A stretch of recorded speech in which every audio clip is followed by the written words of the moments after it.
Oopala. Um. I don't know. Oops. Sorry. I was lost. I'm still lost. I'm still lost. Um. Um.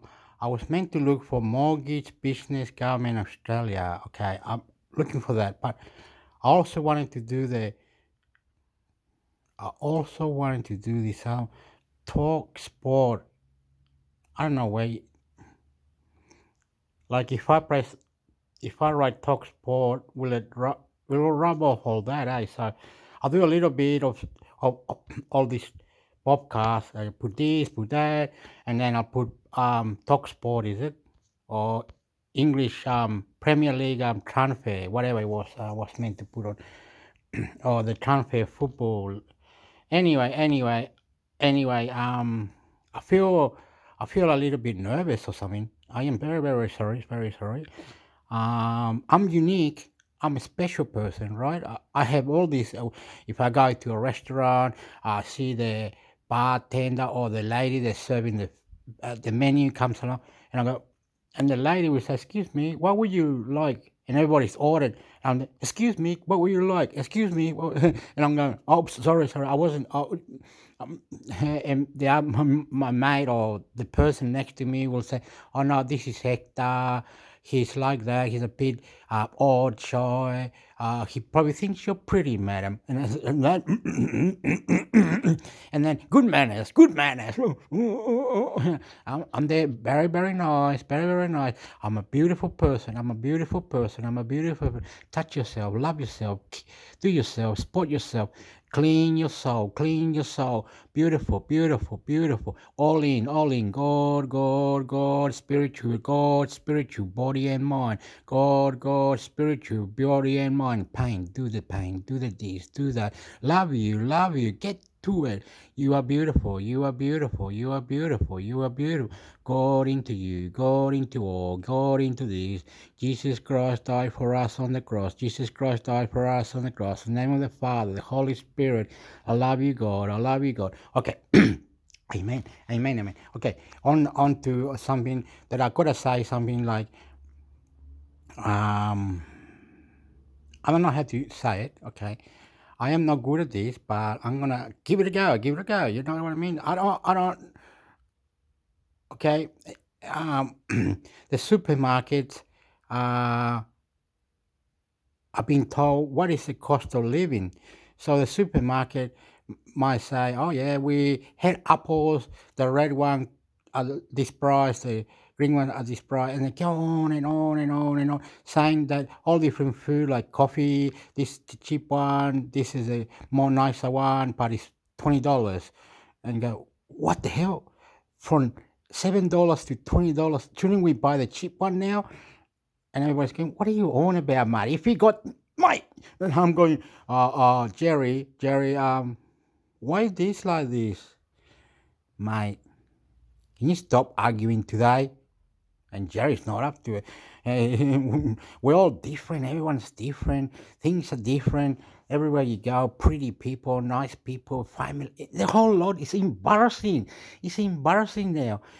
I used to go buy my favorite biscuit, Oreo, and the other ones. They taking some of out. It's only 9 in the pack instead of 15 now. It's ridiculous, and it costs so much. And you go with $20, you hardly get anything. Go home and in 10 hours, poof, the whole lot that you bought for $20 gone. I don't understand. But anyway, the life is good, but I'm interested in the middle because you because what it is you are living a lifestyle of a mixture of you're working here, you're doing this, you're cutting the grass, you're looking after the kids, you're doing some. It's not just me. It's when I walk outside.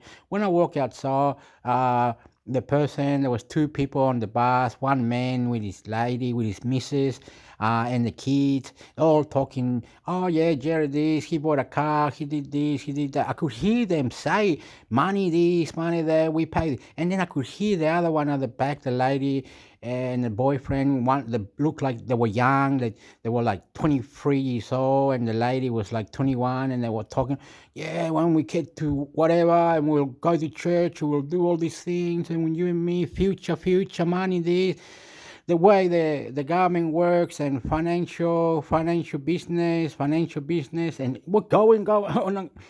And I got off the bus going. I don't know how to explain it, but I got off the bus to the city that I go to.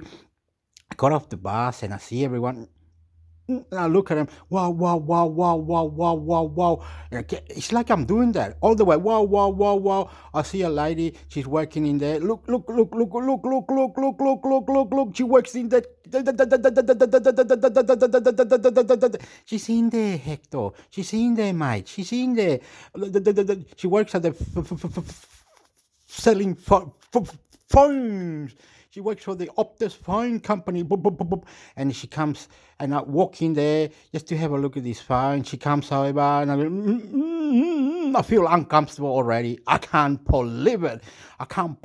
She's tall. She looks like 25. Big tits, nice legs, skirt. Oh my God! Oh my! You should come and check it out. And you should. Yeah, you. I've seen this. I had people that came from 8-hour drive or 20-hour drive, or people, friends of a friend, they all came and they said, where do we like? I said, I like to go in here in this shopping mall, and I'm pointing there, I'm having fun. There, 52, 59, look at her, she's pretty. She works in there, boo, sexy. But what I'm trying to get, all these people who are new, who are beautiful, look sexy, look sporty, they are looking after themselves. They work in those shops, and they work in those companies. They work in retail. They work in supermarket. They work economically in building, and everywhere. All right, there's pretty people, and they dress up sexy and nice, and you yourself, you walk up to this person. Excuse me, you look really nice, and the lady says, straight away, mate, you been smoking, haven't you? And I said, yeah, I had about 3 or 4. I was a little bit nervous. Oh, right, mate. Can you walk away now? You smell like cigarette. And straight away, she's saying, I don't smoke. She doesn't do anything. And I'm there go, bye. And straight away, in seconds, I was gone. Gone, gone. And then while I'm gone, someone else comes. It's like and I see this person who I met like years ago, and it was some random person, German lady with a Australian bloke. Like, oh, hi. I remember you. You're Hector. Cool. Yeah. Do you know where we can buy this type of item? I need to cut my vegetable like this. I got a photo on my phone that makes it look like this. This one makes a curl. And I said, yeah, there's a thing. And we're talking there, down the bottom. Go down the elevator, go down and go to the left, go to the third, fourth, fifth, sixth, whatever. It's down there. And while I was talking there, I'm looking at the mist. It's like I'm perving or something. And then I go inside the shopping mall and I look around. I walk outside, and I have to walk like 28 minutes to get to the ocean area. Sometimes it takes me longer, so I stop in between. So say 39 minutes. You get there in 39 minutes and walk, and I feel better when I'm on my own, like I'm doing. But people say, don't do that. The ladies are saying, you're right. You settle down. You have to pick, choose, combine, put your money here, don't. And I said, I wasted $100 yesterday. Why? I bought some alcohol. I felt really nervous. I got the alcohol at home. I haven't even drank it.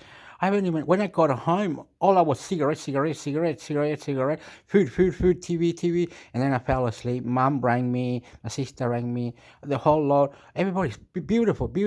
Very, very, very interesting. It's so interesting that you should come over and you should experience. And say, no, Hector, when we live in the United States, and I'm going, please stop.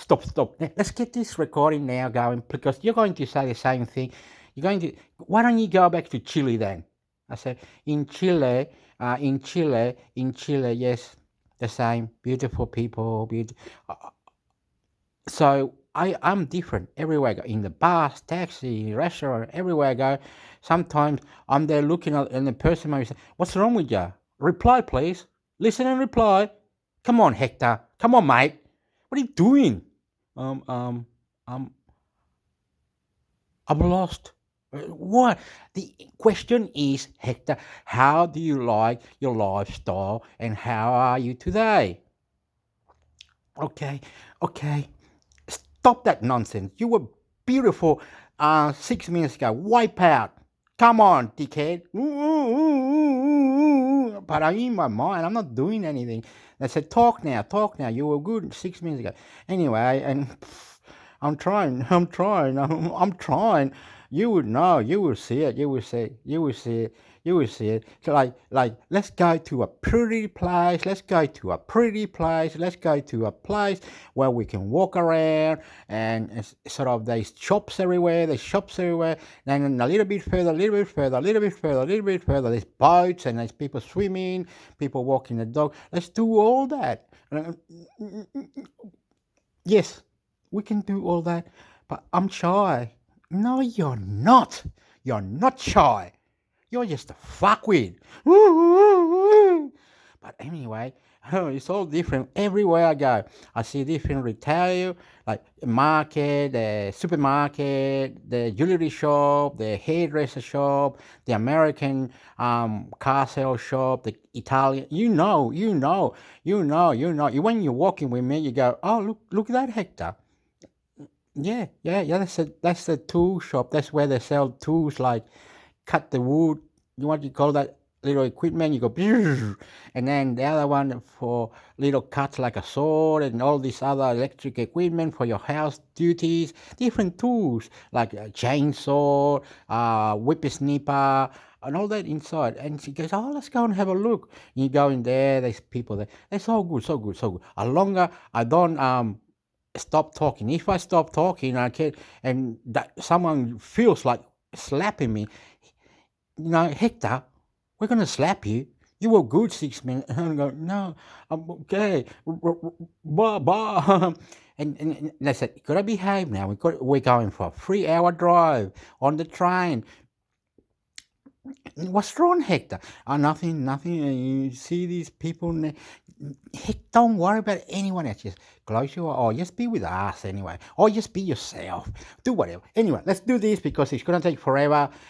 Whatever you put out, whatever you want to do, whatever. On the name of God, you will like it. If you did come and you were sitting next to me, like now, it's 8:20 at night. There's no buses.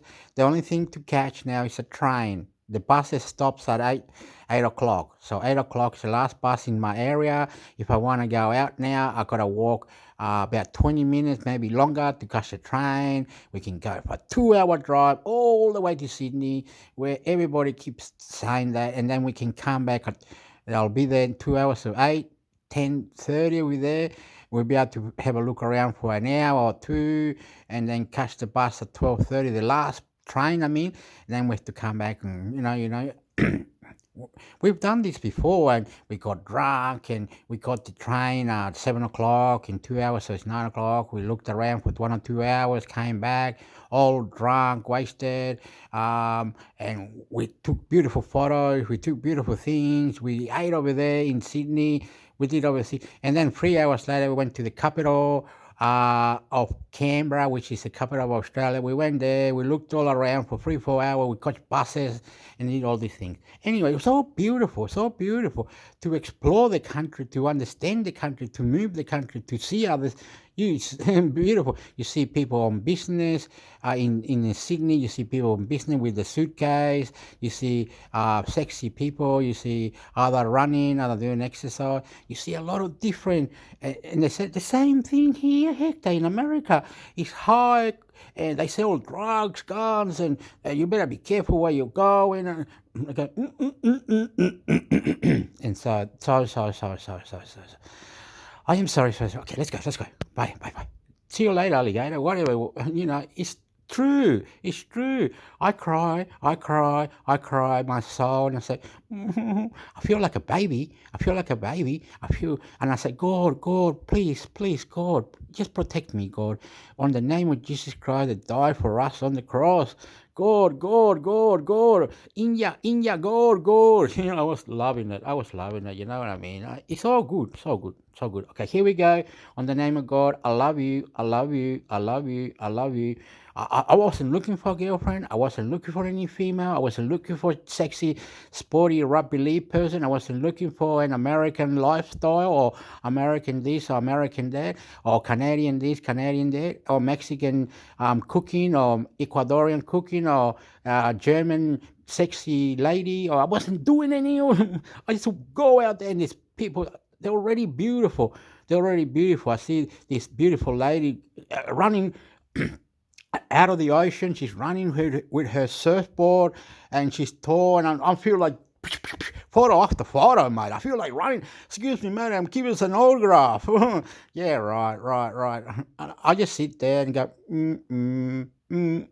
inside my mind, I'm doing it.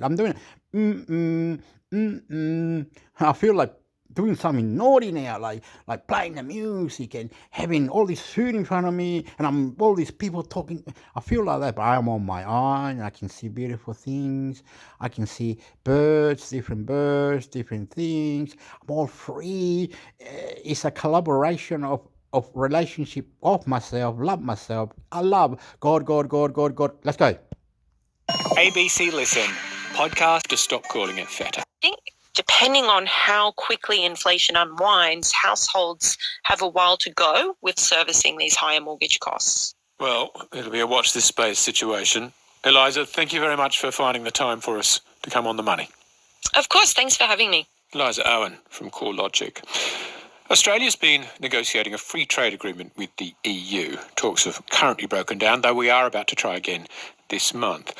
One of the sticking points is agriculture, specifically us getting greater access to the massive European market. Steve Greenland from Charles Darwin University says within this sticking point, there's a particularly sticky and pointy bit.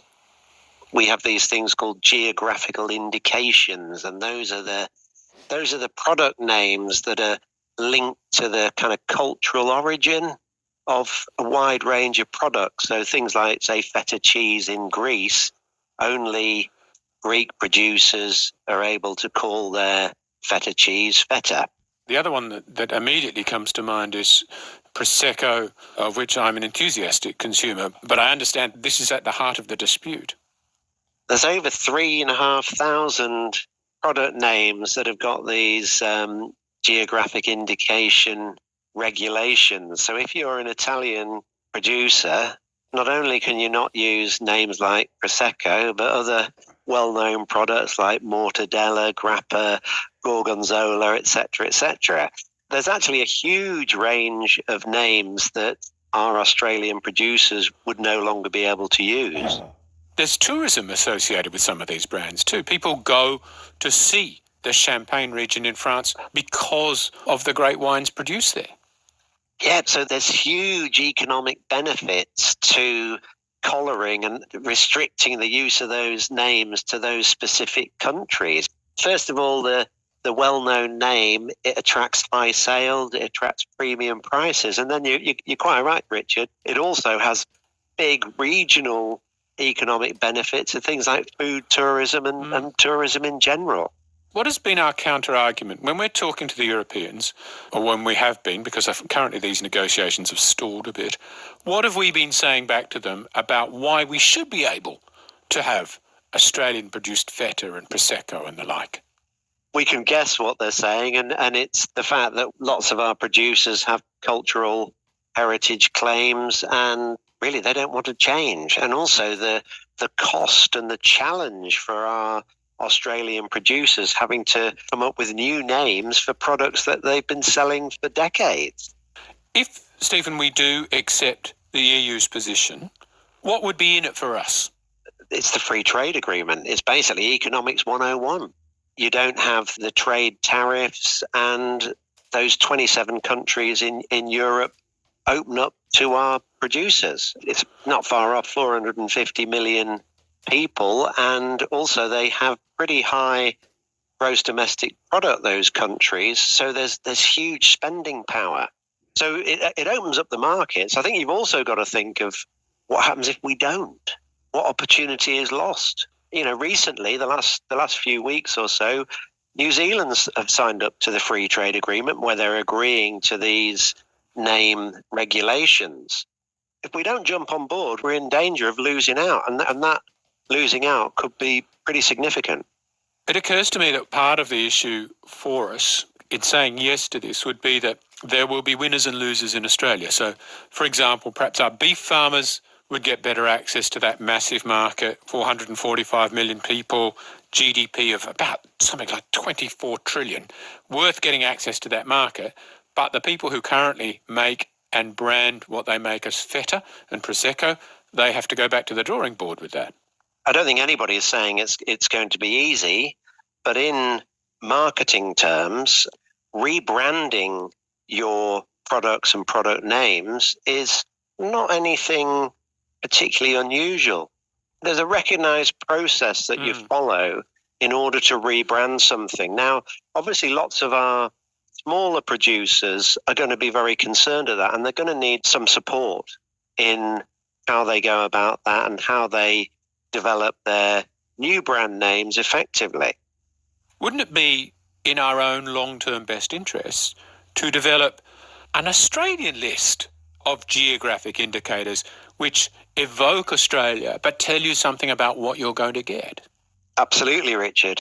Australia already has very good reputation internationally for things like its product quality and the standards of production and farming across the states. So we've got a very positive thing to build on already. Also, we've got very strong connections with the European market. So there's a very strong starting point for us. But what we really need to do is to further develop our Australian kind of unique brand values. And you're quite right. In the long run, if we can do that effectively, that will, not just for meat, but the whole range of products and produce that are produced by Australian producers, it will help them to sell internationally as well. Tell us about your own research, Steve, on developing a Northern Territory brand for some food products. That was looking at the feasibility of setting up some large-scale food processing facilities in the Northern Territory. Currently, there's no large-scale production in the Northern Territory. And what that means for our local producers, whether it's seafood, beef industry or produce, is they're relying on the commodity markets, the global food prices, which fluctuate dramatically at certain times, and that creates instability in the economy and, of course, for these producers. And what's very clear is if you're an Australian producer, it's going to cost us potentially a lot more than other countries purely because of the physical distance to get our products to the international markets. So you've got to come up with some unique selling points. You have to be able to charge a premium.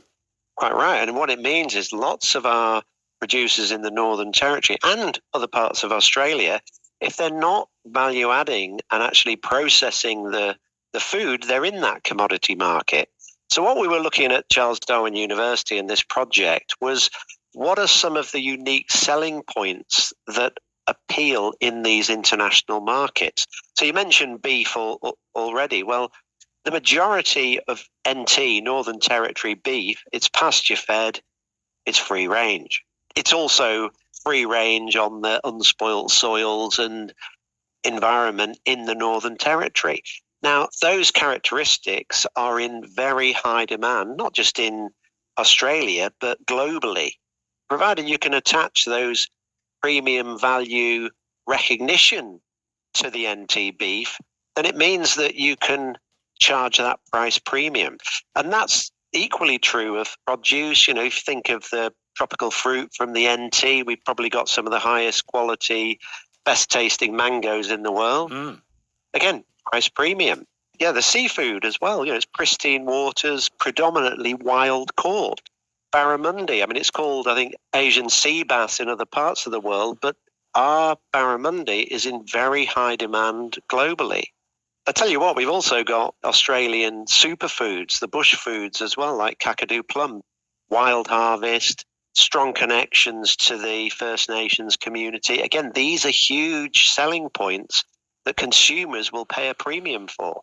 So are you saying, Steve, we should bite the bullet with the EU, accept what they're saying, and just work hard to develop brands like Kakadu plum? The plain truth is these geographical indication names are not going to go away. The longer we're not part of the EU, the less competitive we're going to be in those markets. So I suppose we've got to say, do we want a ticket to the party or not? If we do, then we've got to look at how we can change. But we've really got to understand what our unique selling points are, what the Australian brand values are, and that will hopefully maximise the success and opportunities in the long run. Steve Greenland's Professor of Marketing at Charles Darwin University. To finance now, and the Australian dollar kept sliding today, and the local share market yesterday, the All Ords and the ASX 200 index down around 0.7% each at the moment. suffering its heaviest fall in weeks. US stocks were mixed, with the Dow Jones rising modestly, with the S&P and the Nasdaq losing ground. It's very familiar, isn't it? The sound of financial news, stock market moves, currency fluctuations. But these sorts of indicators aren't particularly useful to most people, and that's something Vanessa Williamson from the Brookings Institution is keen to underline. She says that in her country, the USA, there's much more relevant information that could be conveyed. I think most Americans would be able to tell you what you typically hear about the economy. Stock prices closed up today, 5 points, this sort of a thing. And they think they're being informed about what's happening in this country in terms of the economy, but that's just not true, because the reality is stock market indices are just not a very good indicator of how the economy is doing for regular people. There's sort of random wobble occurring all the time in the stock market. It's not particularly informative to anyone, and anyone who's busily day trading is getting far more up to the second information than what you hear on the radio or the television. Yet we report this information all the time. Not only is it a lot of information that doesn't have a ton of content, it's also extremely slanted, because at the end of the day, the people who have money in the stock market are far better off than most Americans.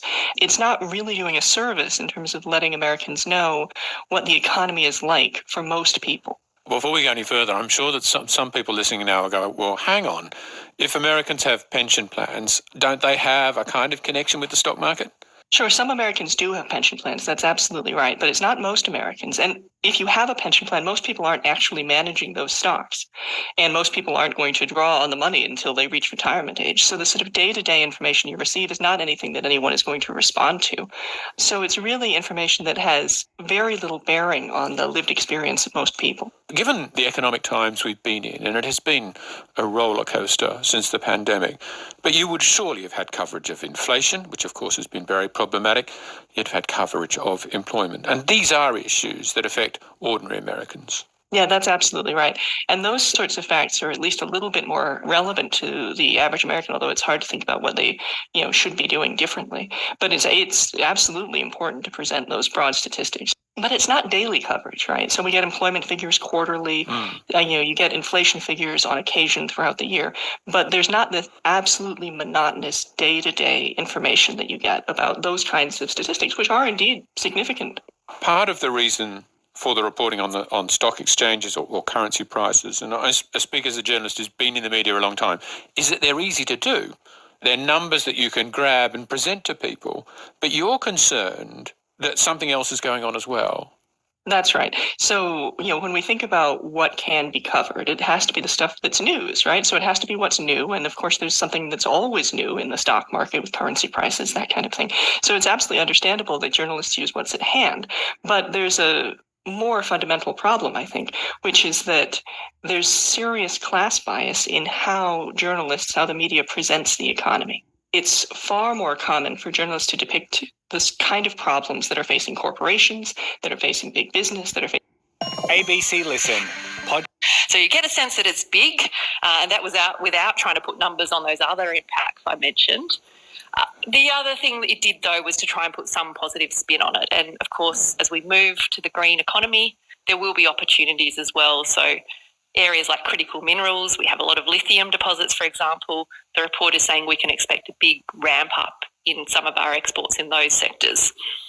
Very briefly, because we're running out of time, Danielle, these big costs, the IGR spells them out: health, aged care, NDIS, defence, interest payments on debt.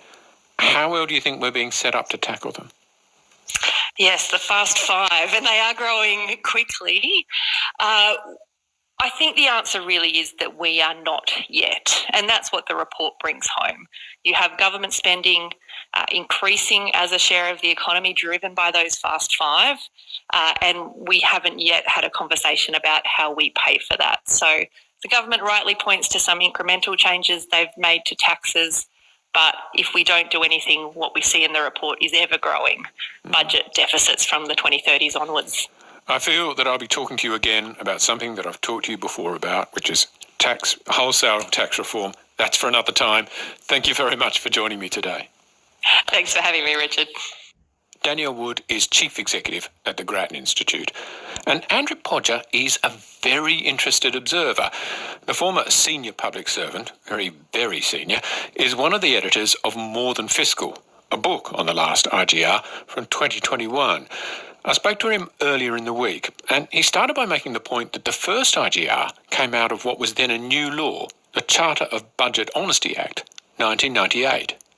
So the Act calls for intergenerational reports at least every 5 years. The legislation says that they are, quote, to assess the long-term sustainability of current government policies over the 40 years following the release of the report, including by taking account of financial implications of democratic change. So that was the 1998 Act, and the first report was in Australia was in 2002. So it's sort of to serve as a counterpoint to the short-term thinking that permeates contemporary politics. That's right. Making sure that we think in terms of the long-term impact of current policies. They're projections of current policies. They're not forecasts of what will actually happen, but they're saying if current policies continue for 40 years, what sort of issues are going to arise out of that that we ought to be addressing now. Let's talk about some of them. What have been, I suppose, the policy impact of those intergenerational reports over the last couple of decades? Well, interestingly, they haven't had as big an impact as I think most people had expected. Indeed, some of the important changes which have led to improvements in our long-term position, and particularly with demographic change, occurred before the reports came in. So you had things like the superannuation guarantee brought in by the Keating government, which basically means that people save for their own retirement, and by saving for your own retirement, it reduces the importance of the age pension and the pressures on the age pension. So some of the biggest things actually happened outside the report. But I think the reports did actually do quite a useful thing in highlighting the importance, if you like, of the denominator. That is, have we got GDP growth going in the direction we want? They highlighted, for example, the importance of immigration policy and whether if we have a reasonable size immigration policy focus on young skilled migrants, that might actually aid GDP growth and therefore reduce the likely burden of government policies to expenditure policies. I think in that first report, there was a warning about population decline. And of course, immigration was then increased afterwards. Indeed, the immigration projections, the population projections changed a very great deal over the years, so that in 2002, the population in 2050 was expected to be 25.7 million. But by the time we get to 2015, the projection for 2050, same year, was over 37 million. Then COVID had affected the 2021 projection and it brought the number down a little bit, but their projection for 2050 of 35 million is still 40% bigger than the 2002 projection. Yeah. So a very big shift, very much affected by the assumptions around migration. Have we seen issues or a kind of focus in each of the reports we've seen? Is there anything that's always there? Oh, yes. Health and aged care keep on coming up in every report. For a while, the age pension was there as well, but the age pension story for Australia is so good. We're the only country where pension expenditure is projected to decline as a proportion of GDP. So that's been removed in recent reports. Climate change was first mentioned way back in 2007, highlighted in 2010, but of course dropped entirely in 2015, but came back as a chapter in 2021. But the main issues that are perennial are the health and aged care ones. What do the reports get right? And I know it's still early days, because even if you go back to the first one, 2002, that's only 21 years ago. It's not 40 years ago. Well, it's interesting that the 40-year projections of the deficit have steadily fallen from 5% of GDP projection in 2002 down to 2.3% by the time we get to 2021, despite, in the meantime, having the global financial crisis and COVID. So something has gone right with our fiscal policies, though I don't want to underestimate that the assumptions driving projected GDP growth have been in our favour, and some of those assumptions are now going to be questioned. I'm sure we want to talk about that shortly. I want to get to assumptions in a minute. But the health and aged care still remain as fiscal challenges and drawing attention to them. But I should add that in the case of health, it's not actually demography that's the main driver. The main driver of health expenditure is, in fact, technology. And, of course, with technology, that means we're getting better returns from the expenditure, longer lives, more years of healthy living. So we need to acknowledge that the projections, while they identify increasing costs, also imply continued improvements in health outcomes. Aged care is a little bit different. Aged care and the NDIS also involve improvements in living standards if we get it right, but the fiscal projections do reveal a growing fiscal challenge, and in the case of aged care, very much driven by demography. What have been the shortcomings of the various reports, Andrew? I think we need to consider more carefully the environment, including climate change. Now, there is obviously, with climate change, there's the cost of remedial action, but more importantly is the greater cost in the absence of such action. Similarly, the projections in the 2021 Intergeneration Report imply but don't discuss the risk of growing inequality. For example, the assumption of New Start continuing to fall relative to wages and pensions as superannuation is also used for enhancing inheritance rather than retirement incomes and consumption is a real risk of inequality increasing, and that's not been discussed in any of the reports.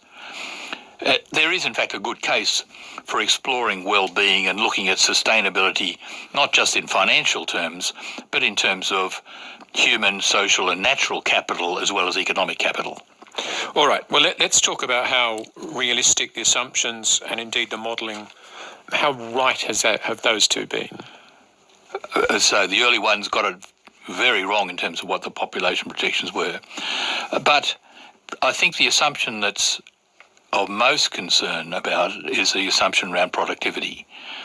All the IGRs have used 1.5% per annum or higher as the assumed productivity improvement. But the actual productivity we've seen over the last 20 years has been between 0.75 and 1.25. So at best, 0.25 below the one used, but frankly, probably, more like over 0.5% too low, too high. Another thing which I think is a weakness in the last report was while I did quite a lot of work on some sensitivity analysis, there was no scenario analysis. By that I mean, if I look back over the last decade, two of the biggest issues have been the shocks from the GFC and COVID.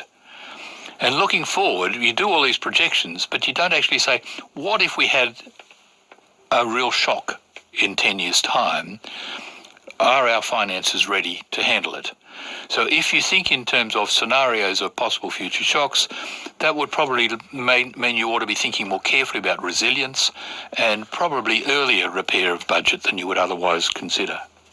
I think it's difficult to get people to think about 40 years down the track, generally, but I think it's a good idea to try. Andrew, thank you very much for joining us today. Thank you very much, Richard. Andrew Podge is an editor of More Than Fiscal.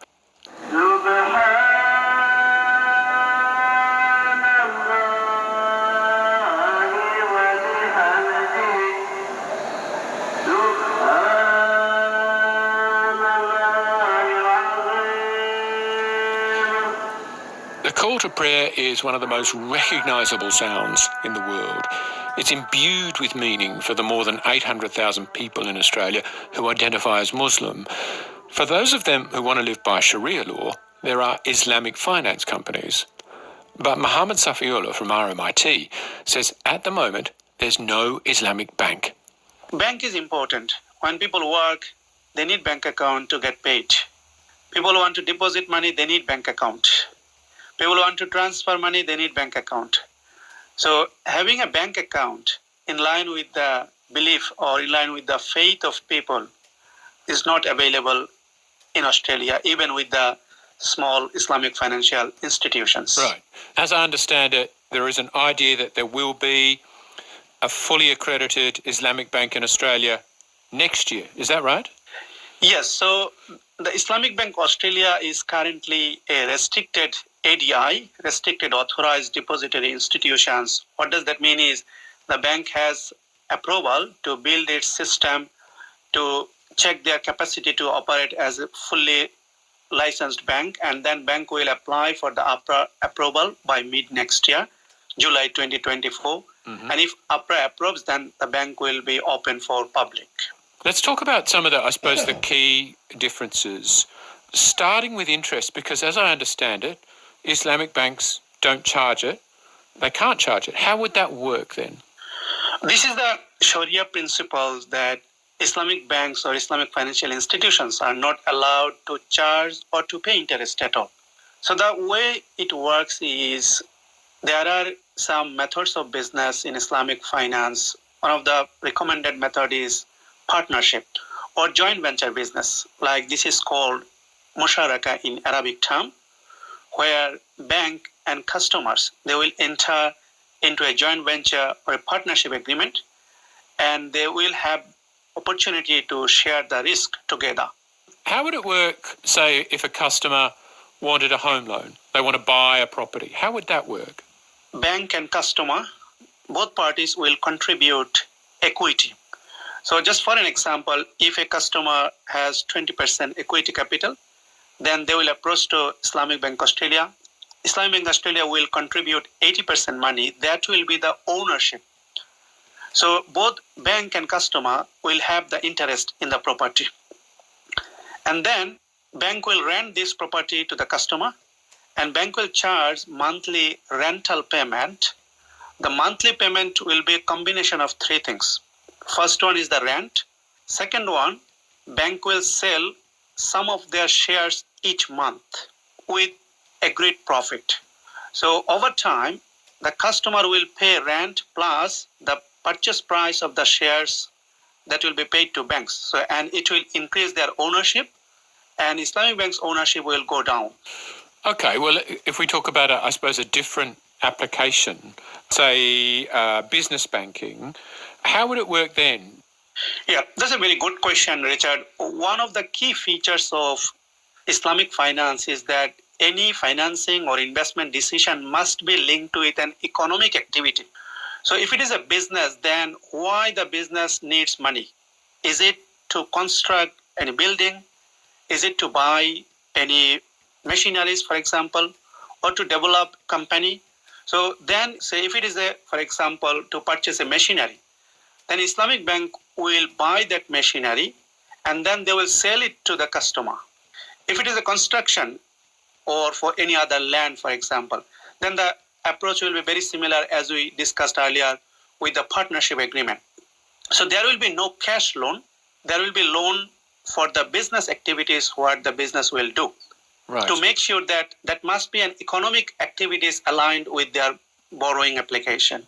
It's not against making a profit, is it? Making a profit is not something that's frowned upon. No. This is not a charitable organization. The bank can make money, and it is permissible in Islam to do trading and to make profit, but within the Sharia guidance. Yes. So that stops, for example, me saying, well, look, I want to buy some land. I'm not going to build anything on that land, but land value is going up. In principle, Islamic banks are not allowed to give loan to anybody, particularly to buy land, if there is no economic activities there. Right. And there's been huge asset price appreciation in property. We know Yeah, that. so Islamic banks are not allowed to give land if it is only for land purchase and if there is no economic activity there. And the other things, I suppose, that an Islamic bank can't do is engage in anything that might be a socially harmful activity. What would that cover? So the Sharia guidance here doesn't permit Islamic banks to invest in certain industries, for example, tobacco, alcohol, gambling, adult entertainment, or arms production. These are the constraints of Sharia guidance. Islamic banks are not allowed to do business with this industry. What are the governance requirements for an Islamic bank? Because, as you know, banks operating here in Australia are governed by essentially a regulator that regulates and sets rules and conditions. But you would almost need additional governance, wouldn't you? Yes. So as Islamic banks need to follow the Sharia guidance top of the Australian Banking Act or prudential regulations of banks or the guidance of RBA, they need to make sure that all their banking products, all their banking activities are in line with Sharia. So to ensure that one, what Islamic banks do, they constitute another layer of corporate governance. They call it Sharia Supervisory Board or Sharia Committee or Sharia Executive Committee, who will be expert in Islamic finance and banking.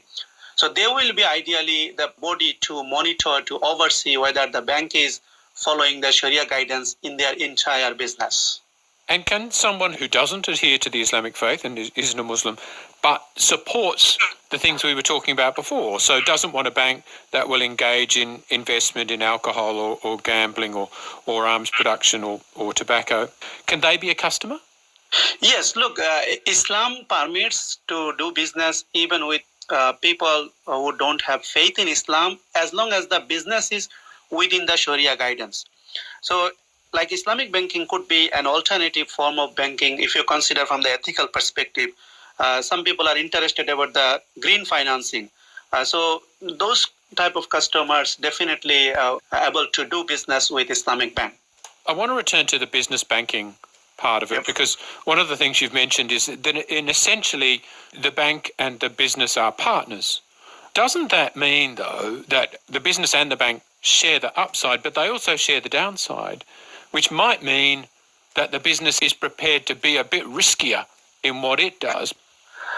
Yes, that's right. So this is one of the pitfall of this model that might encourage borrowers particularly to take unnecessary business risk, knowing that bank will share the losses. But how banks resolve this issue in the partnership business? Usually borrowers or businesses, they allow Islamic banks to monitor their businesses. As they take the risk together, they monitor the business together as well. So that mitigates that level of moral hazard or risk level. You mentioned that this could begin mid-next year. What are the hurdles and the challenges for an Islamic bank to kind of get all the accreditations it would need? So in terms of accreditation, as I have mentioned, they already have approval as a restricted ADI. So now they are trying to build their system, and they need to collect minimum amount of deposit, for example, 2 million Australian dollar. After publishing this report on the conversation, one of the Sharia committee members reached out to me, and he told me that they have now more than 12,000 customers on the waiting list, and they already have $2 million deposit. So they are ready to apply for approval next year to get the accreditation. The challenge here, I would say, that governance side, Sharia governance particularly, so how they will ensure Sharia compliance in all of their business products and transactions. That will be one of the key challenges for Islamic Bank, I would say. Mohammed Safiullah is a senior lecturer in finance at RMIT University. And that's it for now. Next time on The Money, we are way behind on the green transition, the massive project that will change how Australia... All right, I'm going to change it. I don't know what, I can't see the thing's recording in this, but you can't see it. I can. It says, look, where I put my finger, I'm moving this cursor. It says 49, 54, 55, 50. I have to go here. Oh, look, I've got so many open. Oh my God. Oh my God. I was supposed to go to the other one. Hector, you're an idiot. You're an idiot. You're an idiot. You're an idiot. Oh, you're an idiot. Out, out, out, out, out, out, until out, now, out. Maybe all this was meant to go to another part, like another bobcast. I'll leave them two there. Okay, what I was meant to look for now,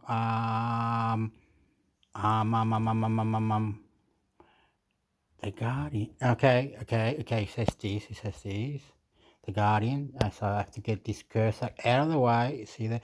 I put my finger there, that's where the cursor is. The Guardian. The Guardian.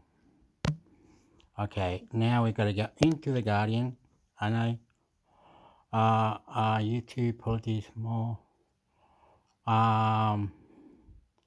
Yes, I understand that.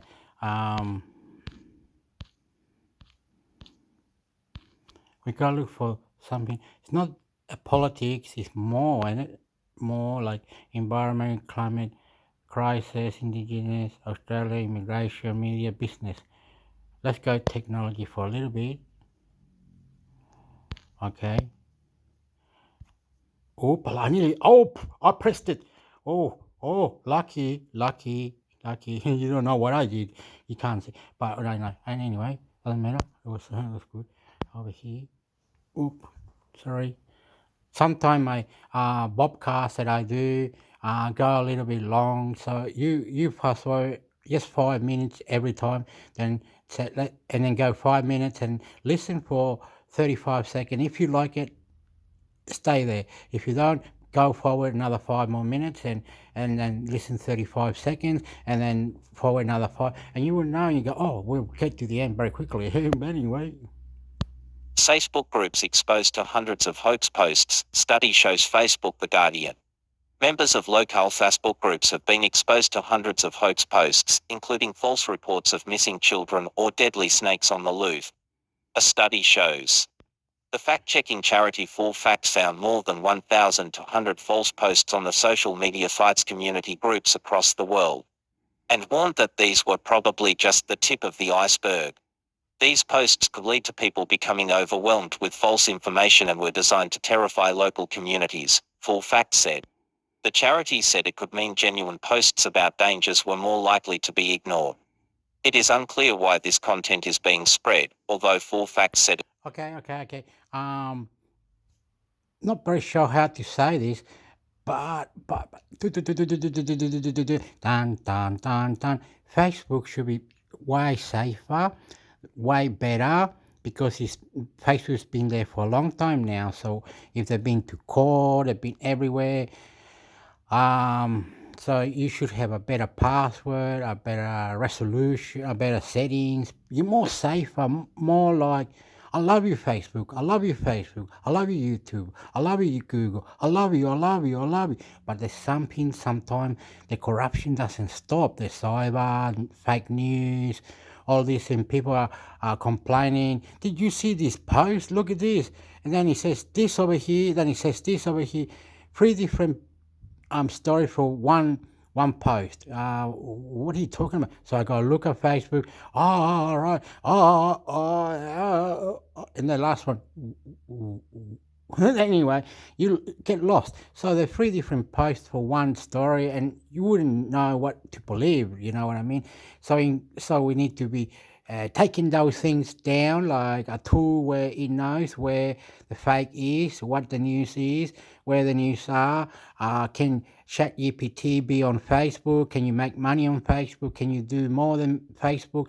Is there alternative other places to go to Facebook and things like that? And also more that I love you, and more like I think more like settings, future technology. It could be a way of making money or promoting a product or service. Often a post is edited after it has gained likes and engagement to promote everything from cashback sites to nappy giveaways. Full facts investigation found misinformation was present in more than 100 areas in the UK, from Dundee in Scotland to Bicester in Oxfordshire. In Dundee, it was claimed that a serial killer may be a large last year. People have also been falsely begging for help to find missing dogs or children. Hundreds of people shared Oak's Facebook post about an injured dog apparently found after a hit and run incident in Dunfermline. Full facts found a lot of the shared content focused on missing children and pensioners. Other reports claimed serial killers and men with knives were stalking the streets. The investigation exposed multiple posts claiming that a man armed with a knife was attacking people in Aberdeenshire, Bicester, Chesterfield, Glasgow and Northern Ireland. The charity found dozens more examples of the same post from further afield, including in the US and Australia. The claim was confirmed to be false by multiple police departments. In April, Full Fact raised the alarm about these hoaxes with the Facebook owner, Meta, stressing the risks posed by these posts are pernicious and frequent enough to merit stronger action from Meta in terms of proactively identifying and tackling this growing trend. It did not receive a response. In 2021, Facebook introduced changes to the way its public groups were run. The new system made it possible for members to join without approval by administrators. Full Fact warned this change potentially made some local groups more accessible to those from outside the area. Administrators are still able to restrict posts and comments. Steve Naupney, the editor of Full Fact, said the sheer scale of the hoax posts it found is hard to fathom, and said they were likely to be the tip of the iceberg. He added, the hoaxers have clearly identified the massive reach these posts can have, and local Facebook groups across the world are now becoming overwhelmed with false information. These posts sow needless fear and confusion and terrify local communities, Naupney said, adding, genuine warnings about dangers and genuine posts from people desperately appealing for help, such as those looking for missing loved ones or missing pets, are now at a much higher risk of being ignored. Lynn Parker, who runs a dedicated Facebook group exposing hoax missing dog posts, said, I'm just tearing my hair out with these fake posts. They are beginning to damage genuine owners of missing dogs or finders of lost ones, who are now falsely being accused of posting fake posts. Facebook users clicking on links in edited hoax posts are often taken to the real website of a legitimate company or organization, but arrive via an unconnected third-party website and an affiliate link, which earns a small fee. Some of the edited posts make exaggerated claims about a legitimate company.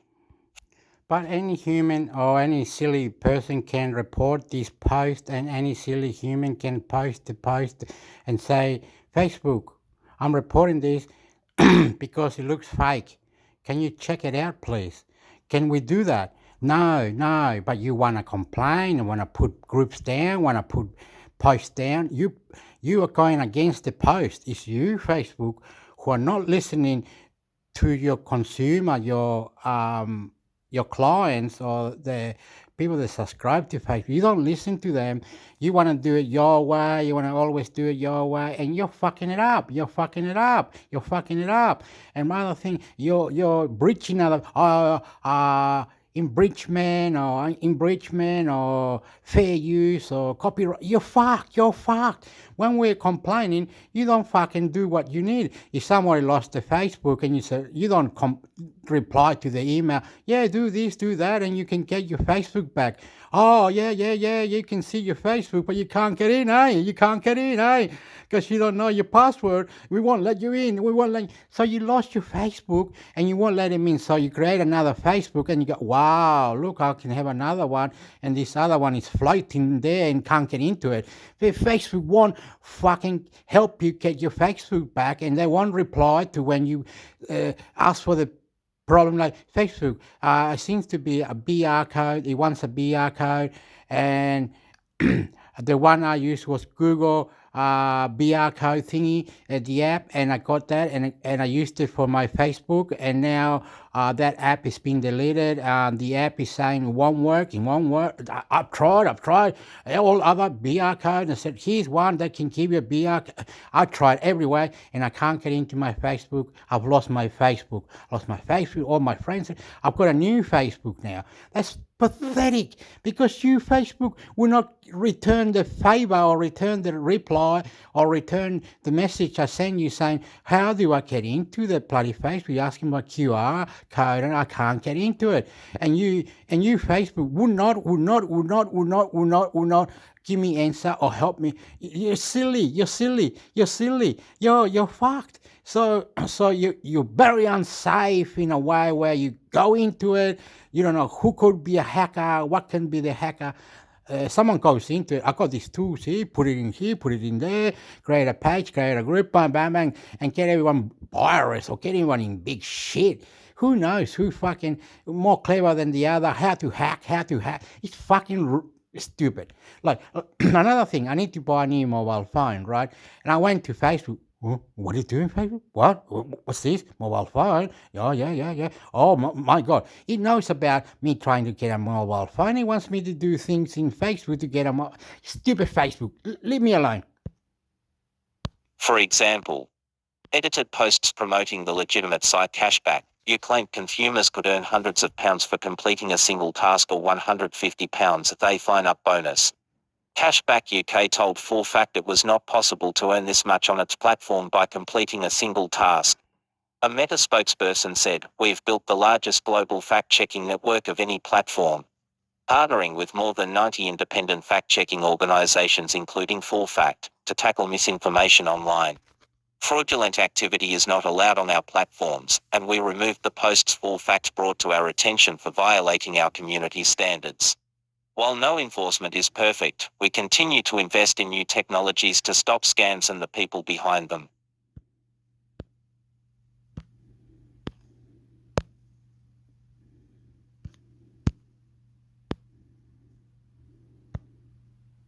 Huawei accused of building secret microchip factories to beat us sanctions. Huawei The Guardian. Huawei has been accused by a leading association of semiconductor manufacturers of building a collection of secret chip-making facilities across China to help the technology company bypass us sanctions, according to a report. The Chinese tech firm moved into chip production last year and was receiving an estimated £30 billion, $23.7 billion, in state funding from the government.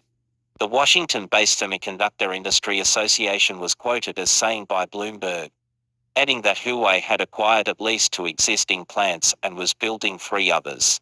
The US Commerce Department had added Huawei to its export control list in 2019 over security concerns. Okay. Now, I'm going to say this. Please do not get angry when I say this. Please do not. Fuck you, America. Fuck you. Fuck you, motherfucker.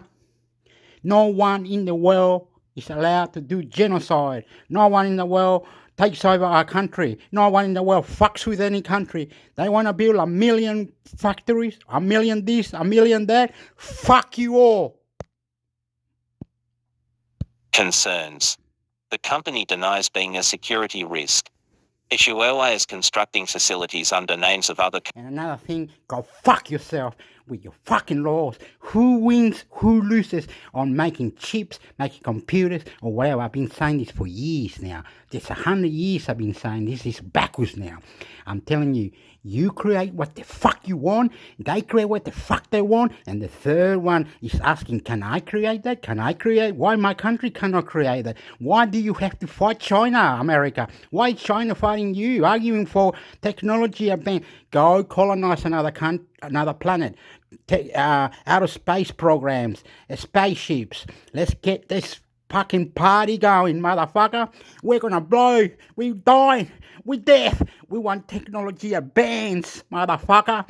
We want Australia to have all the things that you've got, America. We want Australia to understand that China, you, and everybody will be lovable. America, Russia, Ukraine, the whole world is in advanced future production for us humans to understand that you are doing better for technology advance. You are future production for us humans to understand that we are lovable, we're beautiful. Bring Amazon to Australia, bring your cars, bring the whole lot, bring the mobile, bring the chips, bring the lot, bring your fucking NASA, bring your army, bring your Lord, bring your fucking mother and sister, motherfucker. We want it. We want to be popular. We want Chile. We want Argentina to be better. Future technology, the whole lot of bands. Why fight if they can create 1,000 buildings? You are destroying the earth for not letting this advanced technology get further and further and further. We need spaceship. We need outer space program. Where is heaven? Where is God? Where is the aliens? This. We want you to understand we love you and you must love us. We want technology advance now. Build the fucking building. Build the lot. Fucking let's go, mate. Let's go. Companies, as the Semiconductor Industry Association alleges. Because you build it, you can do it. They cannot do it. How come Filipino and Chile cannot build a rocket to go out of space? So if we build a rocket to go out of space, are you going to investigate that we have a rocket that is going to go to another planet or whatever, and you're going to investigate why do you have a rocket or Chile or Filipinos have a rocket and astronauts to go out of space? What's your plan? So you investigate like fucking police. You don't let others do what they want. You see, you tie them up. You don't let them. They don't let them. You don't let them. You tell Filipinos and Chile to follow human rights, follow the Earth rules. Yeah, fuck you. Alleges. Then it may be able to circumvent us government restrictions to indirectly purchase American chip-making equipment, according to Bloomberg. The Semiconductor Industry Association and Huawei did not immediately respond. And after we say fuck you, we just build it anyway. We do it anyway. We get China, we get everybody else to say, yeah, show us the plan. How did you do that? Okay, build a factory just like yours so we can create these chips and the new mobile phones and all this. Come on, China. And China does it. It gets the protocol, the photo, here's all the instructions, here's how you do this, here's how you do that. Facts after fact. Then America found out, oh, so you cheated. You went to this part of the Europe and you came back with a recipe and you stole that. And stay away, destroy, kill him. You can't be building that. No. If you go bigger than us, bigger than America, we'll start World War III. Fucking, I love you. It was, I love you. I love you. But no, United States has stopped you from love you because Africa should be bigger and more vibrant, more uplift, more fuck, because they had diamonds and I mean, it was all stolen, everything, and Africa is now ruled by France or some crap. They always war, China, Africa, Vietnam, blah, blah, blah, and United States never gets fucking nothing because you have the fucking recipe to build chips, you build new computer, new console, everything, rockets out of space. Other countries like Chile, Argentina, whatever countries cannot do that. Africa cannot do that. Other countries cannot do that. Go and call on. Once they put a satellite or anything out of space, you fucking control who straight away into them, and you fuck them up. And no, because you cannot create a rocket with a camera. You cannot create a rocket with a camera that kills the item that is looking for. So that when the rocket goes out of your rocket launcher, there's a pointer chippy thingy, and it just And if that thing moves, it still gets it. It still gets it. It doesn't fuck around. They're going to ban rocket launcher in Africa. Yeah, so you knew that. You knew they caught that. You knew they caught bad guys. You knew all the whole lot. So you went fucking and intervened and fucked it all up. You understand? You better cooperate together. You better love. You better understand. You better put it together, motherfucker. Respond to requests for comment. Huawei has been placed on a trade list in the US that restricts And it was history. You never fix history. When we go out of space and we see UFOs and we pray to God and everything, do you think you let us? No, you got to pay our way. Follow us. Only 11 of you can come here from this country, all going into this rocket out of space. Yeah, fuck you. Oh, that rocket didn't work. The Viper, the little machine that went to the moon or the whatever, it didn't work. Fuck that. most suppliers from shipping goods and technology to the company unless they have been granted licenses. Officials have continued to tighten the controls to cut off Huawei's ability to buy or design the semiconductor chips that power most of its products. In 2019, the Trump administration declared a national economic emergency, empowering the US government to ban the technology and services of foreign adversaries, deemed to pose unacceptable risks to national security. Huawei was not named in the order, but it came after months of pressure from the US on the company. In a rare example of bipartisan agreement, the Biden administration has continued its tough stance on its tech influence. At the start of the month, Joe Biden signed an executive order prohibiting certain US investments in sensitive technology in China and requiring government notification of funding in other tech sectors. The order prohibits or restricts certain US investments in Chinese entities in three sectors: semiconductors and microelectronics, quantum information technologies, and certain artificial intelligence systems. In a letter to Congress, Biden said he was declaring a national emergency to deal with the threat of advancement by countries such as China in sensitive technologies and products critical to the military, intelligence, surveillance, or cyber-enabled capabilities. Last August, Biden signed CHIPS Act, a $50 billion £39 billion investment program that aims to boost American semiconductor research, development, and production, ensuring US leadership in the technology that forms the foundation of everything from automobiles to household appliances to defense systems. The US produces about 10% of global microchip production, and none of the most advanced chips. Instead, we rely on East Asia for 75% of global production, the White House noted in a briefing paper.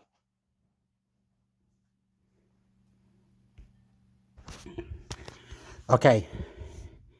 Doesn't matter if you create millions of millions. Make sure that equipment is for something good, right? That is gonna produce the production and go higher, right? Not that, oh, you do that, you're gonna overdo me, you can't be overdo me, or mind blowing, blah, blah, blah. Better be rules. You can't be building that there because you have to have a license. You can't be doing this here. I'm shaking my head, I'm shaking my hands to all this bullshit. Like in Chile, where I'm from, I hear some guy called Sebastian Piñera, some box, a legal box that they put out in the world. Many countries got done by this one illegal box thingy.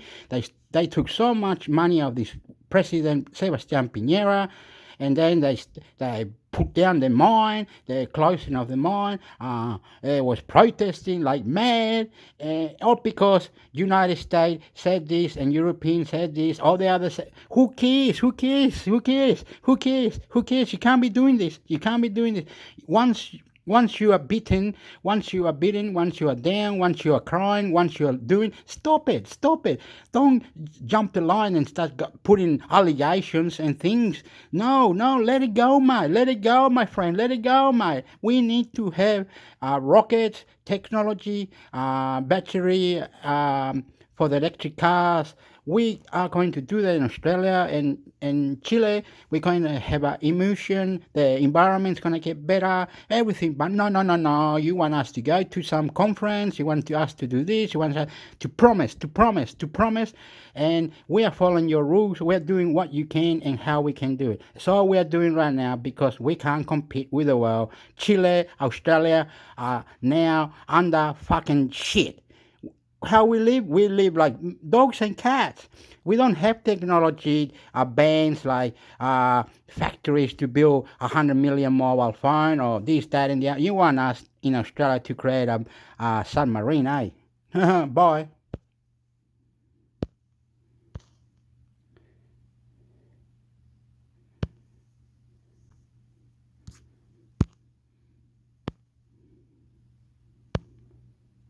Hate sharing a plane. You'll love the flying scooter. Technology The Guardian. Name the air scooter. Age brand new. You need to register to keep reading. It's still free to read. This is not a paywall. We're committed to keeping our quality reporting open. By registering and providing us with insight into your preferences, you're helping us to engage with you more deeply, and that allows us to keep our journalism free for all. You'll always be able to control your own. Have a subscription. Made a contribution. Already registered. Sign in.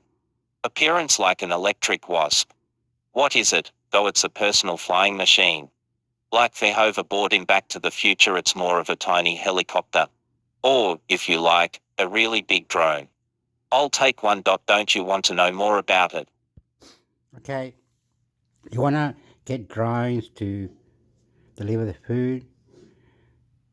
You want to do things on this planet Earth? I'm sick of screaming and shouting. I'm sick of it. You want to do things to make it better. You want to tell this extraterrestrial that we can't be killed. But you don't want love. You don't want this. You want us to cry. My God. We'll cry. We'll cry because we go to do things that there's a band and better, and you go against us because you think if we go higher than you, it all have to be paid in dollars. We pay in dollars. Sorry, I cry and I will cry because of Chile, where I'm from. My country has protested. Money is lost. People are disturbed.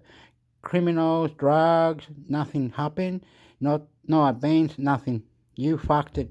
Whoever it is, if it's not United States, it's China. If it's not China, somewhere else, Iraq or Russia. I'm crying.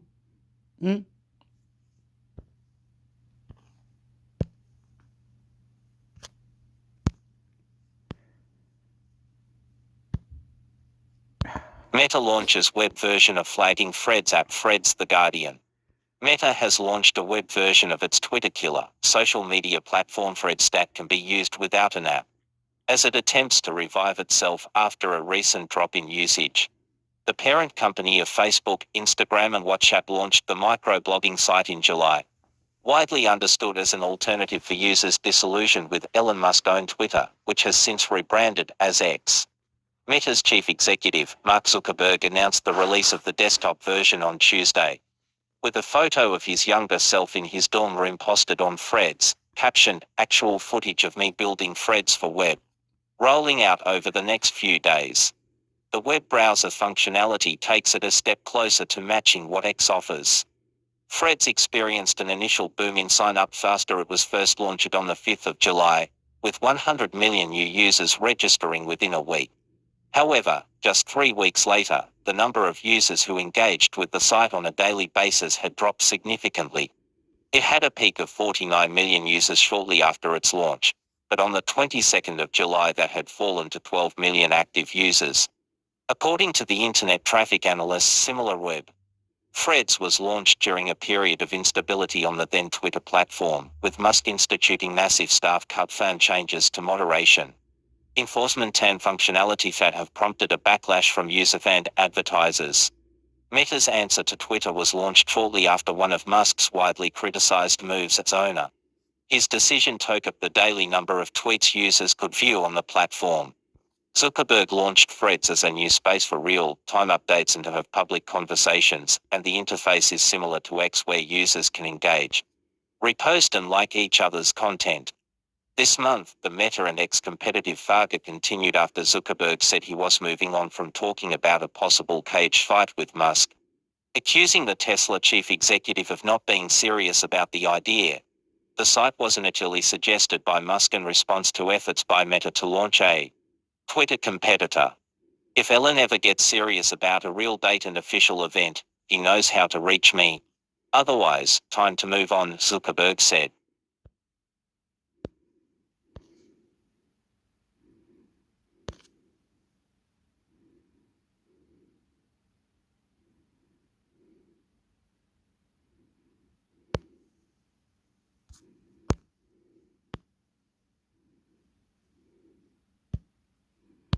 Australia's internet providers are ditching email, to the disgust of older customers, Australia News The Guardian. After 30 years, Simon Asterisk is facing the prospect of moving. I think we've been using their products since we built the house, he says. We've gone through dial-up, and then eventually there was an ADSL connection. The Canberra-based Yona customer has had the same email address since the 1990s. For millennials and younger, the notion of getting your email address from the company you pay for broadband might seem antiquated. Free online services such as Gmail, Hotmail, Outlook and others not tied to the internet provider are the default. It is now not uncommon for someone to set up their own email address in a domain of their choosing. But in the nascent days of the internet before Google and Microsoft were the online internet behemoths, getting your email address from your internet service provider was the norm and even attractive as a bundle package and a way for internet providers to lock you into their service. The cost for relatively small by comparison to Google companies to offer the service has gone up in fervor and administration costs without the economies of scale. Sign up for Guardian Australia's free morning and afternoon email newsletters for your daily news roundup. Australia's largest internet provider Telstra still offers its Big Pond email addresses and, while it did not say how many users are on it, admitted there hadn't been much growth in the past few years. TPG, which owns brands that have historically offered email including Yona all the way back to Ozmail, informed customers in July that it would migrate their email to a separate private service, the messaging company, by the end of November. Users will keep their existing email addresses on this service and would get it free for the first year. After that, there will be options of paying for a service or an ad-based free service after that. The amount to be charged from next year has not yet been decided. The announcement was met with outrage among users of felon-running web forum Whirlpool. It's a city move. My wife has never set up a Gmail or Yahoo and only ever used her Yona email address for her business as well as personal. This screws us royally, one user said. Us oldies couldn't start out using Gmail etc. because they weren't in existence 25 years ago, another said. It's a nightmare trying to change logins at many places. Firemanter says he is not happy about the sudden shift, describing the move as shrinkflation given the change didn't come with a reduction in his internet bill. He said he is still considering his options. He says it is difficult as he viewed his email address as part of his identification, and with not everyone on social media. It's also the only way some people might locate him. That email address is used to identify me in what I estimate to be probably 50 or 60 different locations, he says. I've sold a car on carfails.com, I have a Gumtree account, booking.com, Duolingo. I've got to go to all of those and say I've changed my email address. An Ahmed Associate Professor in the School of Engineering, Mark Gregory, says he is having to help move his father away from his Yona email address. There's going to be an impact on quite a few older people that took up some of those accounts with some of the companies that were absorbed by TPG, he says. I'm still at the stage where I'm trying to convince my father that he has to do it. Gregory says the shift reflects the changing business dynamics and businesses looking to minimize costs. Even Google appears to be feeling the pinch, messaging its customers in recent weeks saying that accounts deemed inactive in the past 2 years could be deleted, beginning 1st December 2023. The other factor is the increasing security risk. Legacy systems, particularly those managed under a variety of absorbed companies, as with TPG, can over time become more at risk of a cybersecurity attack or breach. External providers who offer this service either in place of or on behalf of the internet service provider are becoming seen as the more secure option. Randall Cameron, the director of sales and marketing at Atmail, the parent firm of the messaging company, says there's been a good opt-in rate for users wanting to keep their existing email addresses so far.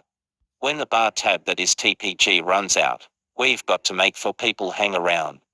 And if we say it's now $20 a drink, they're going to say, well, thanks, I'll go somewhere else. The Australian Communications Consumer Action Network Chief Executive, Andrew Williams, says that ultimately internet providers getting out of the email game is a good thing because it means customers don't feel locked into one internet company. But it will take a while for people to get set up in new accounts if they decide to switch. Gregory advises those who need to switch to a new account to start preparing now. That means figuring out which services you need to alert to switch to a new email address. It's not going to be as straightforward as some people might think, because when you're talking to the older generation it becomes quite complex. TPG won't say how many customers will be affected by the changeover, fighting commercial confidentialities with the new email provider. A spokesperson says the strategic decision was made to allow TPG to focus on mobile and broadband services. Migrating our hosted email services to a specialist provider will ensure our customers have an updated and modernized webmail experience with the tools they require for all their email needs, the spokesperson says. We appreciate this change could be challenging for some customers who have been with us a long time and thank them for their understanding and cooperation during this transition. There's no sign Telstra will follow and stop providing services to its legacy Big Pond customers. While the company did not answer questions on how many still remained, the chief executive, Vicky Brady, said they were still very active. We have a really engaged Big Pond email customer base, which is why we made the decision to actually upgrade and make sure we had the right features and functions to be able to support their needs. So it's absolutely important part of our broadband service for our customers. With the rise in data breaches and the avalanche of spam and scams, the Fifth offers people the opportunity of a clean email slate. According to Andrew Williams of the Australian Communications Consumer Action Network, your email accounts do build up with a lot of redundant information over time, he says. So it's a good opportunity to have a clean start and just really look at what was really important. Asterisk name changed. This article was amended on 20th August 2023 to clarify that Telstra has not stopped offering customers new email accounts. Okay.